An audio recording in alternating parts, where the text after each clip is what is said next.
اچھا اب بات یہ ہے کہ اپنی کسی بھی برائی یا کسی بھی برائی کو یا کسی کی بھی برائی کو یوں کہہ لیجئے نیکی کے ذریعے ختم کرتے وقت یہ بڑی اہم ترین بات ہے، اور یہ بات ایسی ہے جس کو لوگ سمجھنا چاہیں گے، کیونکہ اصل تو وہی بات ہے نیت المومنی خیر من عملی، مومن کی نیت اس کے عمل کے ساتھ ہے یا اس کے عمل سے بہتر ہے۔ تو معاملہ یہ ہے کہ نیت کیا ہونی چاہیے یہ بتائیے، دوسرا یہ طریقہ کار کیا ہونا چاہیے، اور تیسرا یہ کہ جس وقت ہم برائی کو نیکی سے بدل رہے ہوتے ہیں کن کن باتوں کا ہمیں خیال رکھنا، یہ بڑی اہم ترین بات ہے، بتائیے ذرا۔ جنید بھائی سب سے پہلے تو نیت ہے، نیت ہمیشہ اصلاح کی ہونی چاہیے، اور یہ ہونی چاہیے کہ میں اللہ تعالیٰ کی رضا کے لیے یہ کام کر رہا ہوں۔ طریقہ کار حضور صلی اللہ علیہ وسلم نے بتا دیا۔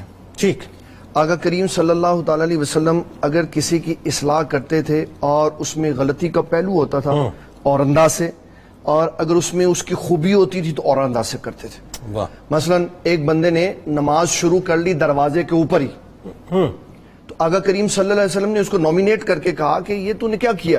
اچھا، وہاں دروازے سے اللہ اکبر کر کے رکوع میں چلا گیا۔ تو اس نے کہا حضور صلی اللہ علیہ وسلم میں نے جب آپ کو مسجد میں دیکھا نا تو مجھے یہ پتا چلا کہ اگر میں چل کے گیا تو رکوع چلا جائے گا، تو رکوع کی جو ثواب والی کیفیت ہے اس کو پانے کے لیے میں نے دروازے سے نیت کر لی تھی۔ تو آقا کریم صلی اللہ علیہ وسلم نے یہاں اس کا عشق اور محبت بتانی تھی، اس لیے نام لیا۔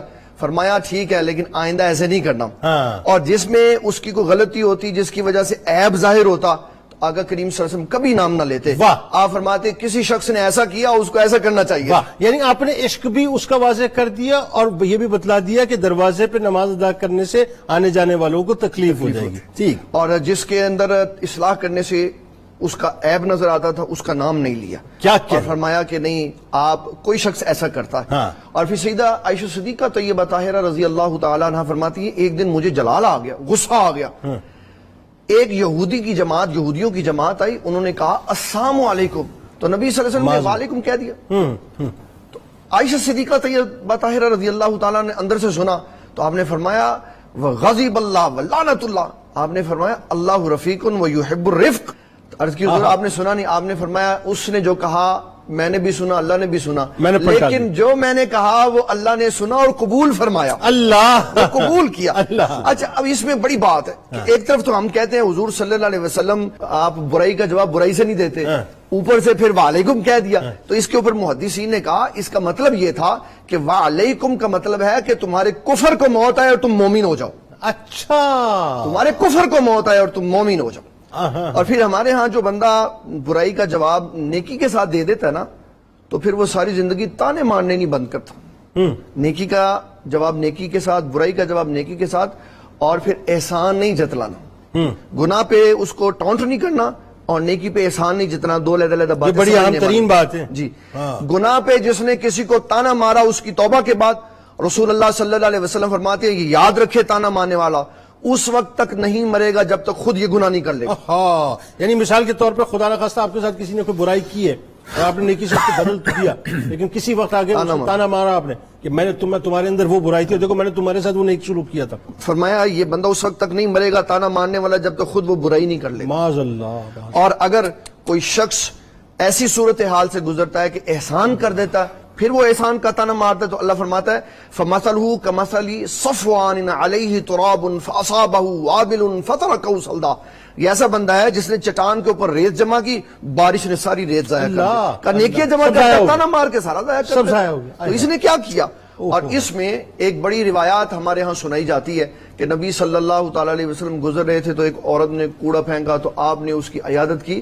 یہ ناظرین کرام بڑے واضح الفاظ میں سنیں، یہ من گڑت روایت ہے، اس کا حدیث میں کوئی ثبوت نہیں ہے، کوئی ایسی عورت نہیں ہے جو اتنی بڑی گستاخی کرتی اور صحابہ آرام سے بیٹھے رہتے۔ بچپن سے آج تک، ابھی آپ فرما رہے تو آف دا ریکارڈ آپ کے بھی بچپن سے، تو میرا بچپن اور آپ کے بچپن میں بہت فرق ہے، بچپن کا فرق ہے آج تک، اور میں کمال بات یہ ہے کہ میں نے زمانے کا بھی فرق ہے، بڑے بڑے ٹی وی چینلز پہ میں نے یہ روایت جو ہے وہ بیان کرتے ہوئے لوگوں کو سنا، میں ہمیشہ یہ سوچتا تھا کہ لوگ اس کی تصحیح کیوں نہیں کرتے، اور یہ کتنی بڑی دیکھیں کہ غلطی ہے ہمارے اور کتنی بڑی گستاخی بھی ہے اس طرح کی روایات ہم بیان کرتے ہیں۔ اور میں ان علماء اور مفتیاں کا احسان مند ہوں، بالخصوص جامعہ نعیمیہ کا، جنہوں نے اس کے اوپر پورا ایک آرٹیکل لکھ کے شائع کیا ہوا ہے کہ یہ روایت من گڑت ہے، اس کو نہیں سنانا چاہیے، اس میں حضور کی کوئی شان نہیں ہے۔ اللہ۔ اچھا ایک بات بتائیے، اب جو اس کا آخری پہلو ہے کہ کن باتوں کا ہمیں خیال رکھنا چاہیے، یہ بڑی اہم ترین بات ہے نیکی کرتے وقت. نیکی کرتے وقت سب سے زیادہ خیال رکھیں کہ نیکی میں دکھلاوا نہیں ہونا چاہیے. ہاں سب سے بڑی بات. ٹھیک ہے. حضور صلی اللہ ریاکاری نہ ہو. ریاکاری نہ. حضور صلی اللہ تعالی علیہ وسلم نے فرمایا جس نے نیکی کی دائیں ہاتھ سے اور بائیں کو نہیں پتہ چلنے دیا، قیامت والے دن اللہ کے عرش کے سائے تلے ہوگا. میں نیکی کرتا ہوں ساتھ ہی فیس بک پہ لگا دیتا ہوں، تو میں نے تو ریاکاری کر دی. نیکی کی اور دنیا میں ڈال دی میں نے. بالکل ایسے کر دیا. تو نیکی میں سب سے زیادہ ہے اپنے آپ کو ریاکاری سے بچانا، کیونکہ نیکی کا مطلوب و مقصود حدیث شریف میں آیا کہ ایک بندہ تہامہ کے پہاڑوں کے برابر نیکیاں لے کے آئے گا، لیکن اس میں اخلاص نہیں ہوگا تو ان کے وزن رائی کے دانوں سے کم ہو جائے. اللہ اکبر. تو اتنی نیکیاں کرنی اور اتنے بڑے بڑے پہاڑ بنانے اور مال خرچ کرنا، پھر اس کے اندر نیت صحیح نہ رکھنا اور ریاکاری کرنا اور تانے مارنا، یہ سب برباد. ایک شخص برائی کرتا ہے اور وہ اب تھوڑی سی بات سمجھائیں لوگوں کو مختصراً کہ ایک شخص کے پاس بہت پاور ہے، بہت پاور، یعنی اس کی پاور سے لوگ ڈرتے ہیں، خوف کھاتے ہیں. آپ اس کے ساتھ مطلب آپ دل سے بھلائی کرنا ہی نہیں چاہتے، مجبوراً بھلائی کرنا چاہتے ہیں. آپ کو پتہ ہے پاورفل آدمی ہے، بھلائی کرنا مجبوری ہو گئی میری، نہیں کروں گا تو پھر مصیبت میرے گلے آئے گی. اس صورت میں کیا کریں گے؟ یہ جنید بھائی علامات قیامت ہے.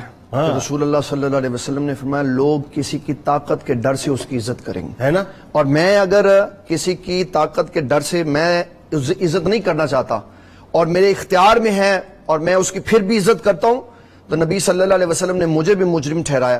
آپ نے فرمایا جس نے بدعت کی اور بے دین آدمی کی جان بوجھ کر عزت کی، اس نے اسلام کو گرانے کا سبب بنا. وہ آج یہ حدیث مبارکہ تو مجھے اس معاشرے کے اندر جو ہے بالکل واضح طور پر روشن نظر آتی ہے. آپ یہ دیکھیے کہ ہر شخص، یعنی جو middle class, lower middle class کا یا تھوڑا سا ہلکا ہوگا، وہ جو ہے بس خوف کھا رہا ہوتا ہے اور بس عزت صرف اس لیے کر رہا ہوتا ہے کہ شر سے بھی بچے. اور ظاہر ہے ہم کمزور لوگ ہیں تو طاقتور لوگوں سے ہم کیا